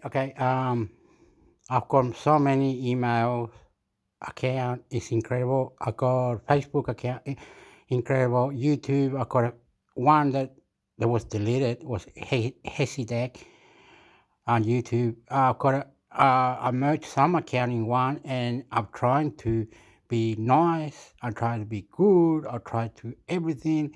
My brother had a fishy email or Gmail account. Anyway, all this is putting over yourself and saying that your provider who does the internet can get you a better router, a better internet, and if you pay more. So it's all about money. Anyway, I'm paying a stupid number. It's unlimited internet. I'm paying some 78, 75, 71, 72. Let's say $75 I'm paying for a month, and it's getting me unlimited data, but the speed is shit. But it still works. It gets there in 2 seconds. It's like, two.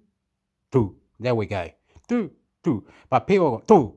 It should be like that, Hector. It should be two. To Facebook, get in, two, boom. There we go. There we are. The same. It's the same 1, 2, but all in one go, Hector. Like, look, you're saying this, Hector. You're saying it takes 2 seconds that your provider is doing, go, dun, tuk. There you go. So you're going in, then it's opening, right? It should go in, Hector. Take those 2 seconds anyway. And all in one. You understand? And I'm going, I don't know. I love it how it is, man. I don't have any other way. I turn my computer on. It says I got to do the settings. The cleaning up here. I just follow what it says. Every day I'm there for 5 hours or something, no more, no less. And I'm deleting settings. I'm deleting this. It just tells me. I just do what it tells me. I'm not doing any best, better, or any other. And this no, Hector. I know they're laughing at me. No, look, it says do this, but you can do this extra. I said, I didn't know that.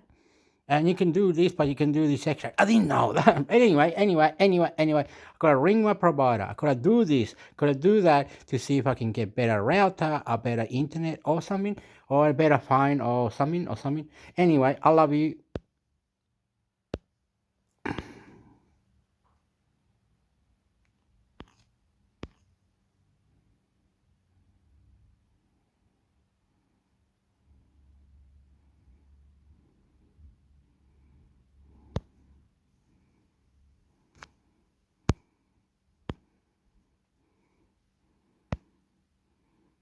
Techscape. Without the telcos, there is no Netflix. The battle between streamers and broadband technology. The Guardian. The writers and actors strikes in Hollywood have largely focused on streamers like Netflix paying more for the work the artists contribute to the services. On the tech side of things, meanwhile, a similar sight is brewing. Far from the Hollywood picket lines, telecommunications executives are looking at booming broadband use largely driven by video. Streaming video is not the main reason for the explosion in data use across networks in the past 10 years. And platforms like Netflix are some of the main culprits. That amount of streaming across the globe is leading to big infrastructure costs for internet and mobile broadband providers. At a time when customers are used to large or unlimited downloads at a low price and are unwilling to pay much more.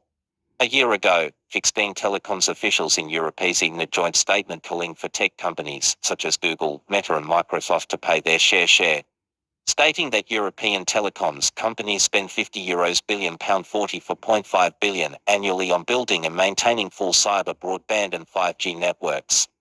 As the European Commission been considering whether to force the streamers to pay, European and British telecommunications companies stepped up their lobbying. At the annual Mobile World Congress in February. Without the telcos, without the network, there is no Netflix, there is no Google. Michael Trabia, Chief Technology and Innovation. Okay. Yes, we do have lawsuits. I remember Netflix and Google are both companies, are both good to look for information, and Netflix was in Spanish and all that, but we have to cut some things. I don't know what happened to my mother. Some people don't like Netflix anymore. It's incredible how European Union regulating internet, international computer network. Many people in Australia are trying to talk, communicate, how better a company could have Netflix and other things on the pay TV or an ad that says go there and join Netflix as well. So you're paying here 2 different accounts. Incredible how the world react. Everything is a bit high, cost money. We're not happy with it. Plus, people who are famous, they get put into these shows and they do their own shows and they don't get much. And I said, I should get more because it costs to produce this. Also, me, I'm the famous guy, and I'm not getting famous. Mind-blowing money for my production that I do. They don't do it. They fuck you, get fucked.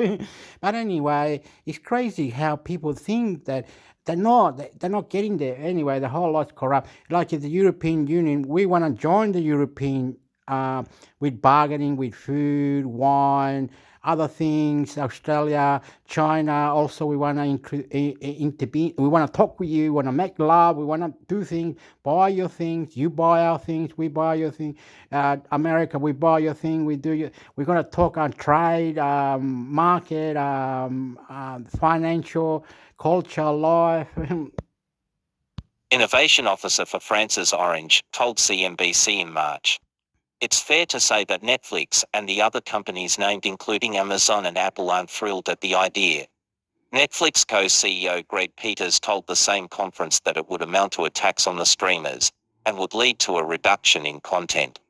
He argued that it would amount to charging twice for the same infrastructure, once to the streamers and once to the customers who use it. Meta, meanwhile, labelled the proposal nonsense, saying there was no credible evidence of an investment gap in networks.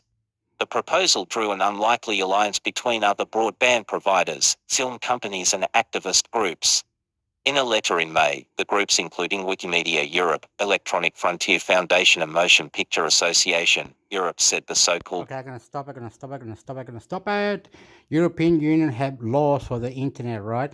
And they're gonna check up if your Google or Netflix or anything, well, you have to pay them so much money, and then won't bother you after they they bloody think you did something wrong. Anyway, they fuck you up. The European Union fuck you up in the internet and many other providers and many other things. Europeans are hardcore. All right, you don't have that in South America. Don't have it in Central America. We buy, we join, and we protest for mobile phone, way of life, freedom, and all that. We need to protest.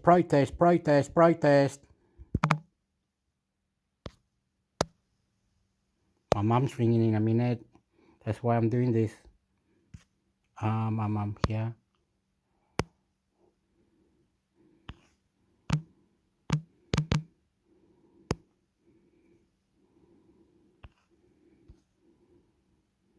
Is this it?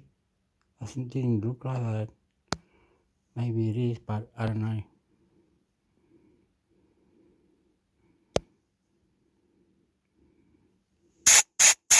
Say It and Spray is the brand new podcast that talks to Rory Jennings. Series 3 of The Men's Room has landed, and we are lucky enough to be in partnership with Toolstation.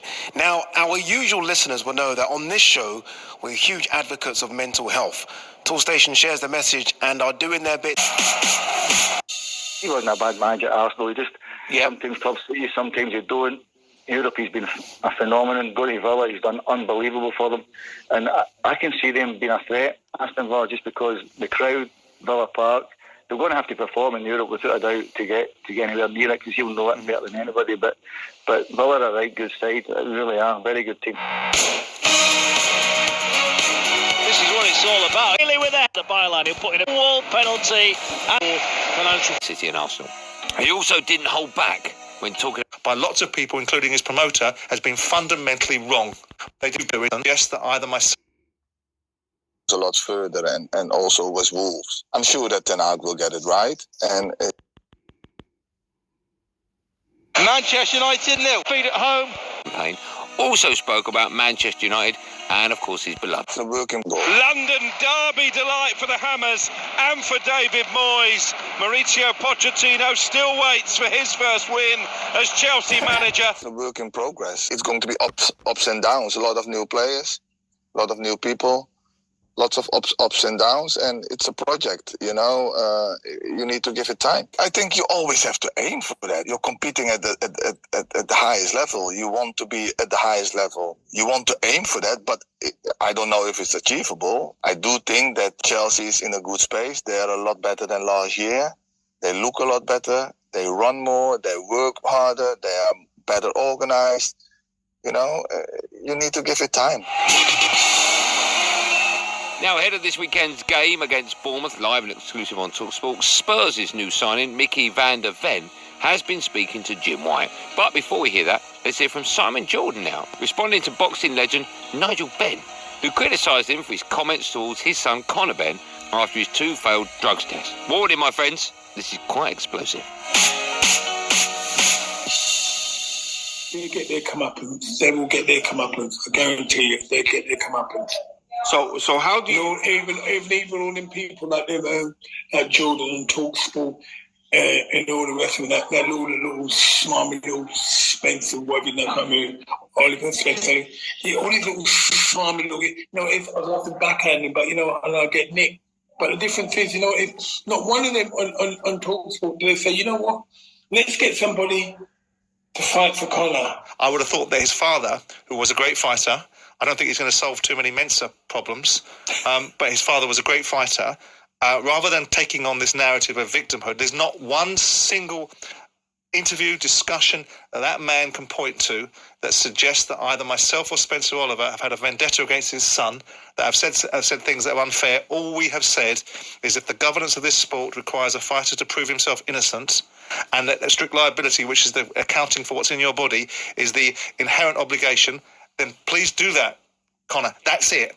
And what these guys can't do is they can shout their mouths off because they're very significant individuals in the boxing world and they're physical and all that sort of stuff, but they can't debate it. Nigel Benn could not sit across a room from me and say to me, you've been unfair. You've had a vendetta. I don't like the rhetoric you've deployed. And then point me to the parts of what I've said that he could, in principle, disagree with. He couldn't. What they do is they debate with people that will have an echo chamber mentality. Yeah. It's not grown up thinking. Nobody in the TalkSport environment has ever wanted Conor Benn to be guilty of anything. But they also believe that his behaviour, his attitude, his disposition, his outlook, and the manner in which he's been looked after by lots of people, including his promoter, has been fundamentally wrong. Yes. And people should be able to call it out. It shouldn't be dressed up as a vendetta because you want to have a victimhood narrative. It's weak. You're absolutely right. Nigel, if you're listening, I've had nothing to do with any of that. No, me. Nor Danny. I had lots to do with it, so come and say it to me. Even with Spencer on your shoulders, you might struggle against Nigel Benn, do you think? Couldn't care less. What they do is they have no substance for what they... But this is what I feel. Yeah. Well, let's deal with facts. Facts trump what you feel. If you want to have something to say about somebody, and you've got the courage of your convictions, come on then. Everyone knows that you're a middleweight champion of the world. We all know what you did. I went to the Gerald McClellan fight. Come and have a grown-up conversation about what's been said about your son. You won't, because you can't. And when you do it with grown-ups, you're going to be put in your place. And there goes the full-time whistle. Tottenham 2, Manchester United 0. Who needs Harry Kane, hey? This place is bouncing, and Postecoglou's first home game as Spurs boss ends in a victory. Yeah, of course, this was a top game and against a top opponent, and the level of the rhythm and the level of the game was so high. The first half, every time I was like, phew. You know how it is in the Bundesliga and how it is in Germany, and of course it's also a really high level. But when you come here, you see everything is going a bit more faster. Players are more smart, they are more clever. Yeah, and after the game we won, and with the fans and with everything around it, I had an amazing feeling. It was an amazing atmosphere, wasn't it? I mean, you're playing alongside a World Cup winner in Christian Romero. It's early days, but what kind of partnership do you think you can get going with him? I think a really good partnership. We played now 2 games together, and we find really well with each other on the pitch and off the pitch. So I think that also helps when you have a good relationship with someone off the pitch. And of course, what you say, he's a world-class player. He won the World Cup. I think that's a dream of everyone. So yeah, he's a really good centre-back, and I think I can learn a lot from him. He's quite an aggressive, robust player. Are you kind of the same, and might the two of you need to be careful on that one? No, he is really aggressive, to be honest. Yeah, sometimes he has some crazy slide tackles. It's always good, but I think that's more the Argentina blood or something. But I think he's a bit more aggressive than me. Listen, Mickey, a lot is being made at Spurs. Spurs the entertainers under Ange Postecoglou. But is there a fine balance, do you think, between success and failure in that system, in that effort to entertain? Yeah, I think so, yeah. Of course, there's a new manager. He has to bring his own vision of football, and that's how we're going to play. And everything will go well, and we go develop, and every time it will go better. But of course, sometimes it will go down, and you make some mistakes. And I don't know, sometimes things can happen. But yeah, that's part of it. That's part of the plan. That's part of how we're going to play. So I think afterwards, of course, we get better with what I told. Yeah, of course, there's some mistakes are going to happen, but yeah, we get used to it, and I think it will be very well at the end of the season. To the wonderful Drive Time show now, with me and Darren Bent. Yesterday, Charlotte FC midfielder Ashley Westwood joined me and Benty to talk about life in America, playing against Lionel Messi and his former clubs Burnley and Aston Villa. And it's Ashley Westwood with another quality finish on a quality day for the Clarets. Messi, inevitably, back playing, and like I said, it's the best thing of home, and it's but I don't think he was too happy. Just to be that good. Messi! I knew to speak too much English. I got the opposite. I was trying to kick him. I couldn't even get near him. He's special. So but I don't think he was too happy. He just stared at us all the time and didn't speak too much English. I got the opportunity. Spoke to someone here. I spoke to someone back home, and it just come about, happened so quick, and it gave me a new motivation to get fit and stop back playing. And like I said, it's the best thing I've done. Honestly, even as a family as well, it's the best thing we've done. And Villa lead by 5. It's job done for Unai Emery. The favourites are off to a flyer in the Europa Conference League. Villa 5-0 up against Hibernian. They've done a tremendous job. They've made some good signings as well this year. And it's a huge club as well. Benty knows it's a huge club, a phenomenal club with a good fan base. So hopefully if they get in push into the Europa League, they'll be certainly happy with that. Burnley were really good company. Incredible. I saw it firsthand because I was injured and he was still playing, still coaching, and I was around. But he was there till 10 o'clock at night. He would do everything. No stone was left unturned. The way he was phenomenal. The way he worked, and just his old stature of a person. I can't fault him, and he was very, very good with me leaving. To horse racing. Yesterday was, of course, day one of the York Eber Festival. This is how the best bit sounded on TalkSport. This is an impressive performance and surely suggests he's going... Sports Report. First up this morning, big news for our national sport, cricket. Cricket? Sorry, but our national sport is not cricket. Yeah, it's Aussie rules. it's No, cricket was played first. Soccer's played the most. Football's probably played the best. We surf more than we swim. We ski almost as much. Sport is our sport, and it's all better on the Tab app. Tab. We're on. You win some, you lose more. For free and confidential support, visit gamblinghelponline.org.au. Amazon 5-star Reviews presents Tiny Bearded Friends are the best friends. Today's customer review is from Peter. He writes, "These garden gnomes are just what anyone would hope for in a group of... PSG had accepted a 2... driven out by security because he was too drunk and he kept coming over to our table, some sparring board. Dormesh, what has Klopp come up with? Yeah, it's been a difficult week, hasn't it? Going for Caicedo, going for Lavia. They're both choosing Chelsea, but they have now turned their focus to the Stuttgart midfielder, Wataru Endo. They've agreed a £16 million deal with Stuttgart. That fee could rise to £21 million, depending on performance related. Of the season. But what's really interesting is because of the role of Thomas Partey.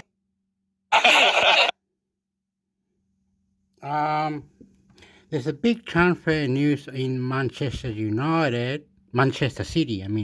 City.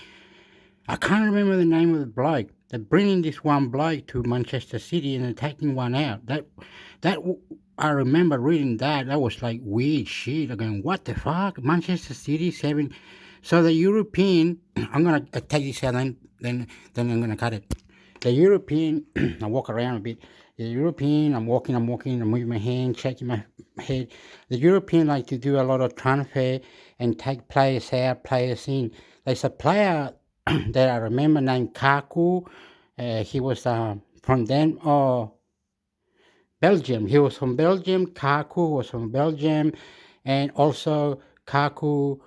was a black guy. He was playing for Milan.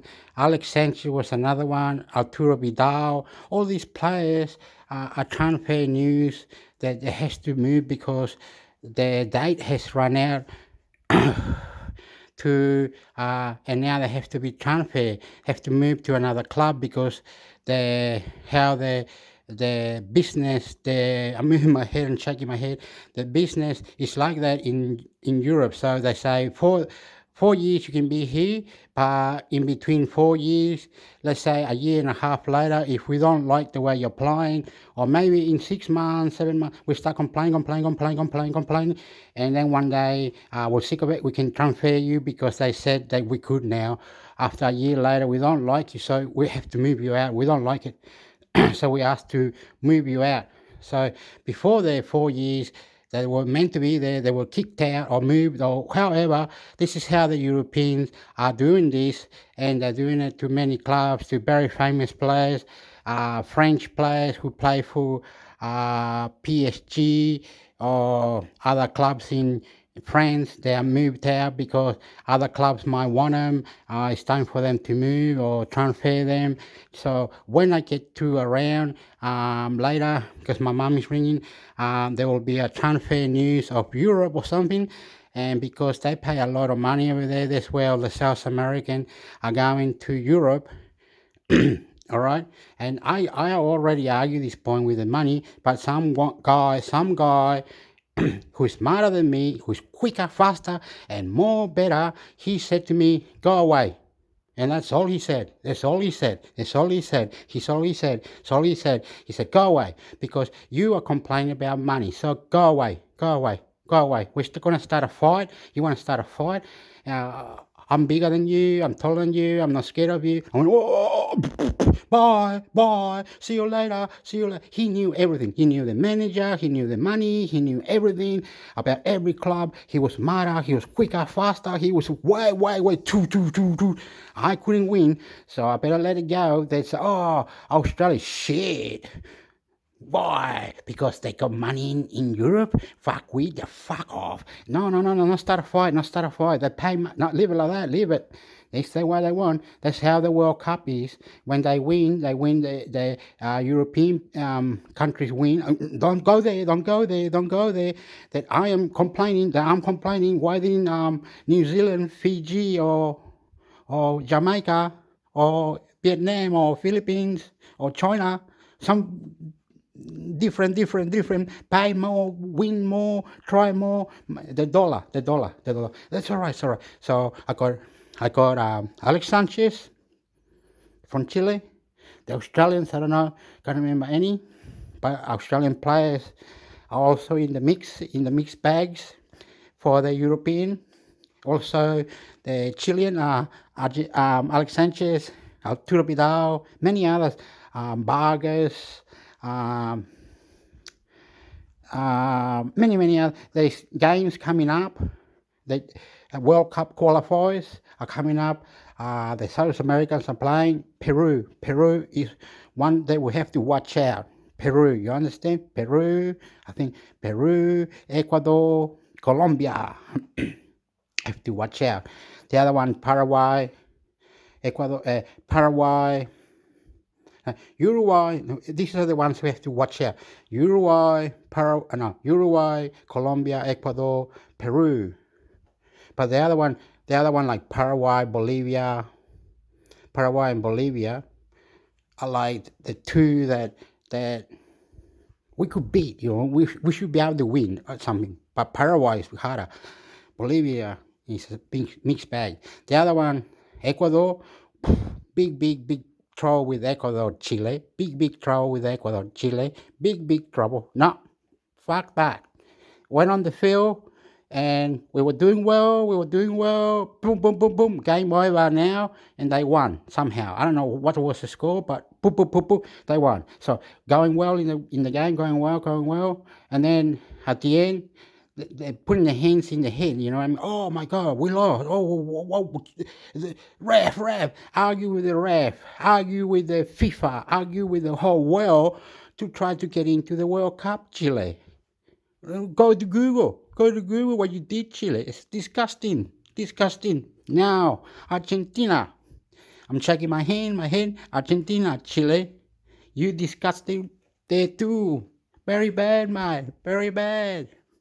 I'm about to cry, you understand? It's silly, Chile. Argentina will win. Argentina is very strong in soccer, football. They'll beat Chile any day, any time, right? But we don't need to headbutt the player. We don't need to show the studs. You know what I mean? I hope this is recording. But anyway, and in the crowd, the inches or the fans don't need to kill each other, Colo, River Plate. Then get more discrimination or told that Chile, it's like my house is echoing, Echo. Anyway, my neighbor's probably listening. Chile disgusting with Argentina, so it was Chile disgusting with Argentina, and Chile disgusted with Ecuador, and Chile disgusted with Peru, because they make the World Cup. Disgusted with them. but a little bit with Colombia. But Colombia, forgive them, and say Chile, be quiet. You know, we both didn't make it the World Cup, mate. You know, we didn't make it the World Cup, so you only discussed it with Peru, Argentina, Ecuador. Those three made Chile upset and say stupid things, and the crowd, and this is disgusting. Brazil, don't worry about Brazil, because Brazil will never beat Brazil. Chile never beat Brazil. It's hard. It's really, really hard. Really hard. And like the South American soccer is attacking very, very interesting soccer, and hard, very, very hard. You understand? Stronger, but more stronger than United States. You understand?